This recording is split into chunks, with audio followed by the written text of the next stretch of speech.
तो उत्तर प्रदेश की सियासत से एक और मंत्री हैं दारा सिंह चौहान, उनका इस्तीफा हो गया है। योगी कैबिनेट में मंत्री हैं, लेकिन फिलहाल उनका भी इस्तीफा हो गया है। यानी कि एक दल से दूसरे दल, एक इस्तीफे से दूसरे इस्तीफे का दौर यूपी की सियासत में थमने का नाम नहीं ले रहा है। तो ये दौर आज भी जारी है। कल स्वामी प्रसाद मौर्य से शुरू होकर के फिलहाल उनके 7 विधायकों ने, कई विधायकों ने इस्तीफा दिया। फिर उसके बाद आज भारतीय जनता पार्टी में 2 विधायक और 1 पूर्व विधायक शामिल हुए हैं। वहीं समाजवादी पार्टी में आज इमरान मसूद शामिल हुए हैं। वहीं भारतीय जनता पार्टी को एक और झटका, या फिर ये कह सकते हैं कि एक और मंत्री का उनका छोड़ना। यूपी में मंत्री दारा सिंह चौहान का इस्तीफा, योगी कैबिनेट से एक और मंत्री का इस्तीफा है। ये देखिए वो चिट्ठी जो कल, जिस तरह के पत्र कल गलियारों में घूम रहे थे कि मैंने पर्यावरण और जंतु उद्यान मंत्री के रूप में पूरे मनोयोग से अपने विभाग में बेहतरी के लिए काम किया, किंतु सरकार के पिछड़ों और वंचितों, दलितों, किसानों और बेरोजगार नौजवानों की ओर उपेक्षात्मक रवैये के साथ साथ पिछड़ों और दलितों के आरक्षण के साथ जो खिलवाड़ हो रहा है उससे मैं आहत हूं। इस कारण से इस्तीफा दे रहा हूं। अब चुनावों के वक्त, ठीक जिस वक्त सीटों को लेकर के मंथन हो रहा है और किसी भी वक्त ये लिस्ट सामने आ सकती है और उस वक्त ये समझा जा सकता है इस टाइमिंग के हिसाब से कि इसके पीछे कारण क्या हो सकता है। खैर, फिलहाल हर मंत्री यही कह के इस्तीफा दे रहा है कि फिलहाल वो एक पार्टी से खुश नहीं है। उसने कोशिश की थी उस पार्टी को बेहतर करने की, इस कारण से अब वो इससे इस्तीफा दे रहा है। तो यूपी में मंत्री दारा सिंह चौहान ने इस्तीफा दिया है। कल स्वामी प्रसाद मौर्य का इस्तीफा था। वो कह रहे थे कि 14 तक इंतजार करिए, यूपी में और बहुत कैबिनेट मंत्रियों का इस्तीफा होगा और वहां पर विधायकों का इस्तीफा होगा और बीजेपी को बहुत झटके लगेंगे।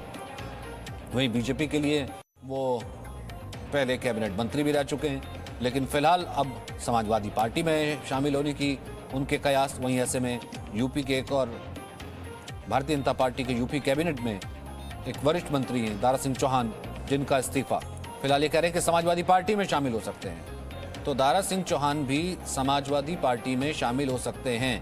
मऊ समेत 20 जिलों में इनका प्रभाव माना जाता है और यूपी सरकार में वन, पर्यावरण और जंतु उद्यान मंत्री ये थे। इन्होंने कहा कि पिछड़े वर्ग के लिए जिस तरीके से उपेक्षात्मक रवैया सरकार का था उससे मैं काफी आहत था, उस कारण से मैं इस्तीफा दे रहा हूं। मऊ की मधुबन विधानसभा सीट से आते हैं, चौहान समाज के बड़े नेता हैं। विशाल हमारे साथ मौजूद हैं इस वक्त।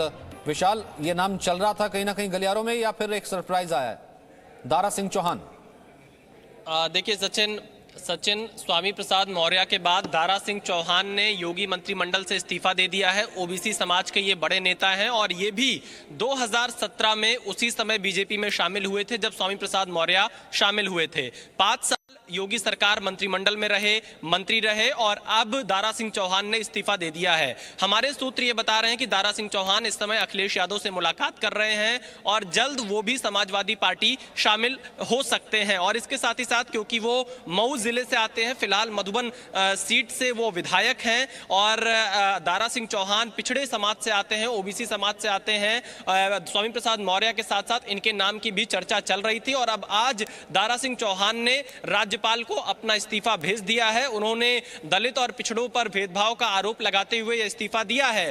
दारा सिंह चौहान भी पिछले कई महीनों से नाराज चल रहे थे और इस बात की सियासी सुगबुगाहट हमेशा उत्तर प्रदेश में रहती थी कि दारा सिंह चौहान शायद स्वामी प्रसाद मौर्य से पहले ही समाजवादी पार्टी में चले जाएं। हालांकि दारा सिंह चौहान को कल मनाने की भी बहुत कोशिशें की गई थी बीजेपी की तरफ से जब स्वामी प्रसाद मौर्य ने ऐलान किया कि वो सपा में जा रहे हैं, लेकिन दारा सिंह चौहान ने कल से लेकर अब आज तक किसी से मुलाकात नहीं की। किसी एक सीट पर लेकर उनकी बातचीत समाजवादी पार्टी से जारी थी। जब उस सीट पर सहमति समाजवादी पार्टी की बन गई तो दारा सिंह चौहान ने अब ये इस्तीफा दिया है मंत्रिमंडल से और आने वाले 1-2 दिन में दारा सिंह चौहान समाजवादी पार्टी में शामिल हो सकते हैं। फिलहाल अखिलेश यादव से मुलाकात कर रहे हैं। दारा सिंह चौहान इससे पहले बीएसपी में भी रह चुके हैं और बीएसपी से पहले वो समाजवादी पार्टी के साथ भी रह चुके हैं। दारा सिंह चौहान सांसद भी रहे हैं और क्योंकि पूर्वांचल के इलाके में दारा सिंह चौहान का एक अच्छा प्रभाव माना जाता है, खासतौर पर ओबीसी समाज के बीच।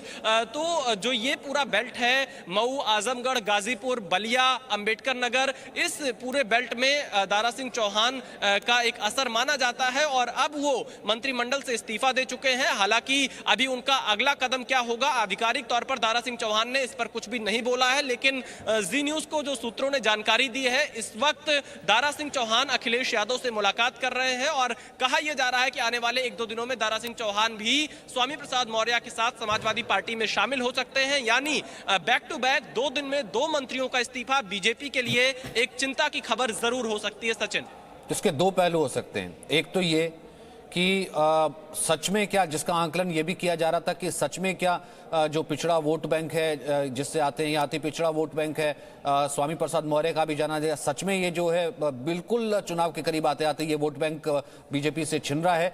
दूसरा ये कि क्या सीट को लेकर के या फिर परफॉर्मेंस को लेकर के, कहीं ना कहीं सीट कटने को लेकर के ये सब कयास भी थे, इस कारण से जो है दल बदला जा रहा है। देखिए सचिन, अगर मैं दारा सिंह चौहान की बात करूं, क्योंकि 1 हफ्ते पहले मेरी उनसे मुलाकात हुई थी जब इस तरह का कोई घटनाक्रम सामने नहीं आया था। दारा सिंह चौहान काफी नाराज चल रहे थे अधिकारियों की कार्यप्रणाली से। जिस तरह से स्वामी प्रसाद मौर्य ने नाराजगी जताई थी, कुछ वैसी ही नाराजगी दारा सिंह चौहान भी जता रहे थे। और दारा सिंह चौहान क्योंकि पूर्वी उत्तर प्रदेश से आते हैं, 2017 में उसी सामाजिक प्रयोग के तहत दारा सिंह चौहान को बीजेपी में लेकर आया गया था पार्टी के नेताओं की तरफ से, जिसमें ओबीसी नेताओं को जोड़ा जा रहा था और दारा सिंह चौहान को भी मधुबन विधानसभा से टिकट दिया गया था। लेकिन जो पिछला 5 साल का ये कार्यकाल रहा है, उसमें दारा सिंह चौहान की बहुत ज्यादा चल नहीं पाती थी अपने विभाग में, ऐसा वो कहते थे ऑफ रिकॉर्ड बातचीत में। और साथ ही साथ कुछ अधिकारियों को लेकर उनकी शिकायतें लगातार रहती थी। लेकिन अब दारा सिंह चौहान ने चुनाव से ऐन वक्त पहले मंत्रिमंडल से इस्तीफा दे दिया है। तो कहीं ना कहीं आप ये देखिए, पहले दिन जो कि पिछला दिन बीता है उसमें मौर्य समाज से, और दूसरे दिन चौहान समाज जो कि लोनिया चौहान एक बैकवर्ड जाति है पूर्वी उत्तर प्रदेश में, उसके नेता ने इस्तीफा दिया है। तो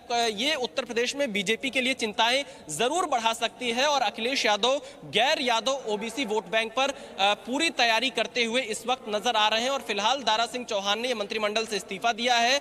1-2 दिन में दारा सिंह चौहान समाजवादी पार्टी में शामिल हो सकते हैं। अब आप ये कह सकते हैं कि उत्तर प्रदेश में ओबीसी वोट बैंक को लेकर लड़ाई बहुत तेज हो चुकी है। सचिन, तो एक और कैबिनेट मंत्री का इस्तीफा उत्तर प्रदेश विधानसभा से या उत्तर प्रदेश की बीजेपी सरकार से, योगी कैबिनेट से एक और मंत्री का इस्तीफा चुनाव से ठीक पहले। अब यहां पर चौहान समाज से आते हैं, यूपी में मंत्री हैं दारा सिंह चौहान, उनका इस्तीफा हुआ है। तो ऐसे में दारा सिंह चौहान काफी वक्त से नाराज भी चल रहे थे, जैसा कि विशाल बता रहे हैं। तो ऐसे में एक और मंत्री का इस्तीफा, कल के स्वामी प्रसाद मौर्य का इस्तीफा हुआ है और आज दारा सिंह चौहान। ये 2 बड़े चेहरे कहा जाते हैं कि एक तरफ मौर्य समाज, दूसरी तरफ चौहान वोट बैंक, चौहान समाज को लेकर के। तो ऐसे में इनका प्रभाव मऊ और आसपास की विधानसभा क्षेत्रों में काफी है। सांसद भी रह चुके हैं दारा सिंह चौहान, एक काफी वरिष्ठ नेता, इससे पहले बीएसपी में भी रहे हैं, उससे पहले समाजवादी पार्टी का भी हिस्सा रहे हैं 2017 में। अब उसी सोशल इंजीनियरिंग के तहत दारा सिंह चौहान बीजेपी में आए थे, जिस सोशल इंजीनियरिंग के तहत स्वामी प्रसाद मौर्य आए थे और भारतीय जनता पार्टी को इतनी ज्यादा सीटें भी मिली थी। तो फिलहाल इसे 2 तरीके से ही देखा जा सकता है। एक तो ये क्योंकि टिकटों पर मंथन चल रहा है, तो लगातार टिकटों पर मंथन से पहले क्या बड़े नेताओं को ये आट है कि उनकी नहीं सुनी जाएगी या उनकी नहीं सुनी जा रही है, इस कारण से जो कई बड़े नेता वो छोड़ करके जा रहे हैं, या फिर सच में जो सोशल इंजीनियरिंग की कोशिश बीजेपी ने 2017 में की थी, वो समाज या फिर वो सोशल इंजीनियरिंग कहीं ना कहीं बीजेपी का साथ छोड़ रही है। विशाल, इन दोनों को कैसे तौला जाए, कैसे आंका जाए, क्योंकि दोनों चीजें होती है, टाइमिंग बहुत इंपॉर्टेंट होती है। चुनाव के ठीक लिस्ट आने से ठीक एक वक्त पहले जो है किसी मंत्री का इस्तीफा आना, इस नाराजगी में तो ये भी होता है ना कि शायद उसकी सुनी नहीं जा रही है, या वो जितनी सीटें वो मांग रहे हैं हो सकता है वो ना दी जा रही हो। देखिए बिल्कुल सचिन, इसके कई कारण हो सकते हैं। बीजेपी में उनकी सुनी ना जा रही हो, उनकी बातों को ना सुना जा रहा हो, या फिर वो जो अपने कामकाज कराना चाह रहे हो उस पर ध्यान न दिया जा रहा हो। लेकिन अब से थोड़ी देर पहले अब दारा सिंह चौहान से मेरी फोन पर बातचीत हुई। दारा सिंह चौहान ने ये कहा है कि मैंने इस्तीफा दे दिया है और मैं बीजेपी से भी इस्तीफा देने जा रहा हूं। और इसके साथ ही साथ दारा सिंह चौहान ने यह भी कहा कि मैं अपने समर्थकों के साथ बैठक करूंगा और उसके बाद 1-2 दिन में निर्णय लूंगा कि आगे मुझे क्या करना है। और अब एक बात बात ये बिल्कुल साफ हो चुकी है। जो मेरे सूत्र बता रहे हैं कि दारा सिंह चौहान समाजवादी पार्टी में शामिल होने जा रहे हैं। एक दो दिनों में इस पर औपचारिक ऐलान भी हो जाएगा। अब देखना यह होगा कि बीजेपी इस पर किस तरह से प्रतिक्रिया देती है, क्योंकि पहले दिन स्वामी प्रसाद मौर्य का जाना, दूसरे दिन दारा सिंह चौहान का जाना, एक कहीं ना कहीं ओबीसी जो ये पॉलिटिक्स उत्तर प्रदेश में चल रही है, इस पर बीजेपी जरूर मंथन कर सकती है, क्योंकि कल से लेकर आज तक दारा सिंह चौहान को मनाने की कोशिशें की जा रही थी। बीजेपी की तरफ से स्वतंत्र देव सिंह और सुनील बंसल को लगाया गया था अपने नाराज मंत्री और विधायकों को मनाने के लिए, लेकिन उसके बावजूद भी दारा सिंह चौहान ने इस्तीफा दे दिया है और उनकी मुलाकात भी अखिलेश यादव से हो चुकी है और अब से थोड़ी देर में वो मीडिया से बातचीत भी करने वाले हैं। सचिन, ठीक है विशाल, यानी कि फिलहाल ये थमने का नाम नहीं ले रहा, ये सियासी उठापटक ये थमने का नाम नहीं ले रहा, एक दल से दूसरे दल जाना। लेकिन बीजेपी के लिए अभी तो वक्त बताएगा कि कितना बड़ा झटका है फिलहाल ये दारा सिंह चौहान का जाना और स्वामी प्रसाद मौर्य का जाना।